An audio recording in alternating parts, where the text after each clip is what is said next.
A little public land turkey hunting 2020. We have 10 minutes till shooting time. Just got it set up.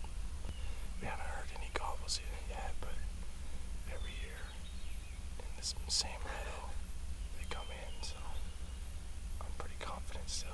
We'll see what happens. A few moments later. Honestly, today was not good. A couple of yahoos set up near us, freaking fake gobbling. I woke up this morning with the sunshine in my eyes.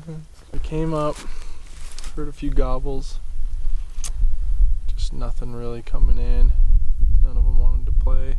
Cole here on our hunting vlog. We showed up, but